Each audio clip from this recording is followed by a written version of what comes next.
Hey McGinn, good to see you again. It's Mr. Lohn. I'm excited to sit with you and bring another read aloud.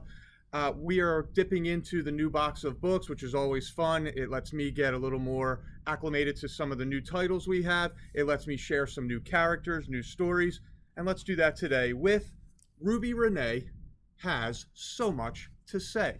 And I think you guys are going to get a kick out of this book, which also has a nice little message. Here we go. Ruby Rene has so much to say. Did you know that flamingos don't have teeth? I can do a cartwheel and I've almost got my tumble. How many stars are there in the universe? Asking questions, stating facts, and sharing dreams. Ruby Rene could talk for hours. Ruby learned to talk early and to question even earlier. Her curiosity was nurtured by her favorite podcasts. Each fact was a little gift, one she couldn't wait to share with anyone who would listen, especially at school. Today we're going to learn about the American Revolution. Mrs. Hanson settled the class and began. Ooh, Ruby's hand shot up. Did you know that Thomas Jefferson wrote the Declaration of Independence? Yes, thank you, Ruby. Now class, turn to, and Ruby, hold it in your brain. We can talk more later. But Ruby Rene had so much to say. Ruby turned to her neighbor and tried hard to whisper, I think the war was between the United States and England. Ruby, no talking. Ruby slumped in her chair. 20 minutes later, it was time for science. Ruby buzzed in her seat. Science was her favorite subject. Ruby, let's let someone else share. Ugh, Ruby thought, but I have so much to say. The warning bell rang for lunch. Mrs. Hanson searched for the menu on her desk, but before she could find it, Ruby jumped in. Today's lunch is mac and cheese with Little Smokies. I don't like the Little Smokies though, so I asked my mom to pack my lunch. Mrs. Hanson let out an exasperated sigh. Ruby stared at her, confused. After all, Mrs. Hanson couldn't find the menu, and she was only trying to help. Oh, she thought.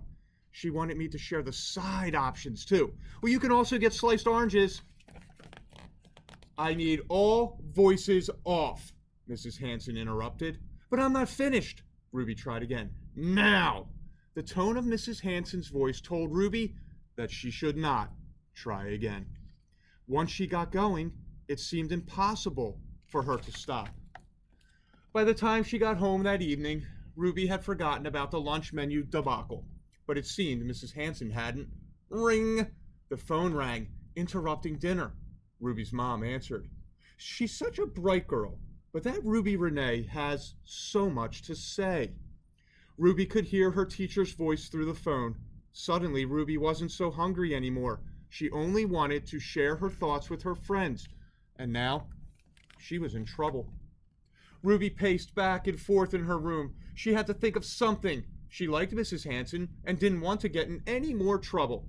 How did people share messages when they couldn't talk? Hand signals? Morse code? Knock, knock, knock. It's working already, she thought, but when she looked up, she saw her dad standing at the door. Dad, I didn't mean to, Ruby started. Dad smiled warmly and placed his hand on her shoulder. Oh, Ruby Rene, you have so much to say, but you have to let Mrs. Hanson get through her lessons too. Ruby nodded and launched into her plan to use Morse code the next day. She just had to figure out how to teach the rest of her classmates. Ruby's dad chuckled and hugged his talkative little girl. How about we try this? He placed a small lavender journal on the bed between them. When you have something to share, just write it down here. Ruby gazed at her new journal and smiled. She had a plan. When a thought popped into her head, she would reach for her journal. She hadn't quite figured out how she would share her thoughts with her friends, but at least she'd be quiet and out of trouble. The next day, Ruby was determined not to say a word. Mrs. Hanson drew a circle on the board and divided it into 3 equal parts. Ruby's eyes grew wide. Fractions. A fraction has a numerator and a denominator. We see fractions in real life in pizza and on the soccer field, even on the clock. But Ruby swallowed each and every one of those thoughts. She searched in her desk for her lavender journal to capture all the fraction facts zooming through her head. She was so busy trying to stop herself from sharing that she didn't hear a single word Mrs. Hanson said. An hour into the school day, Ruby had filled 5 pages of her journal. Mrs. Hanson taught a lesson on the beginning of the American Revolution, and Ruby wrote notes about Crispus Attucks. Mrs. Hanson hadn't mentioned him, and Ruby was upset that she couldn't share his story. Sure, the journal was keeping her out of trouble, but what good was a fact if you couldn't share it? By PE, Ruby hadn't uttered a single word, and she couldn't take it anymore. She loved school because she felt like she could share as much as she learned, but now it felt so one-sided. As Coach V explained the rules of dodgeball, Ruby turned to the kid next to her.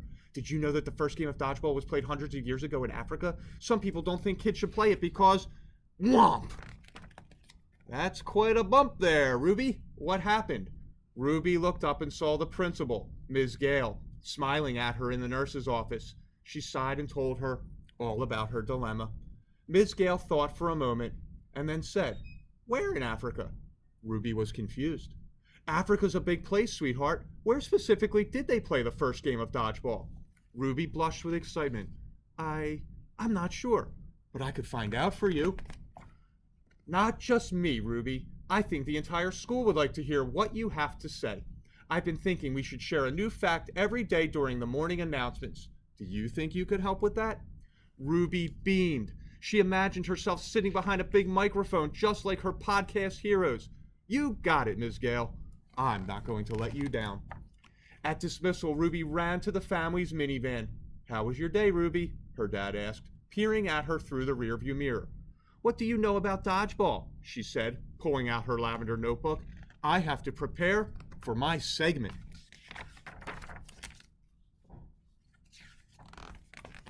The next morning, Ruby sat up tall in the principal's office, waiting for Ms. Gale to pass her the intercom. "Good morning, Spring Lake. My name is Ruby Rene, and here is your fact of the day.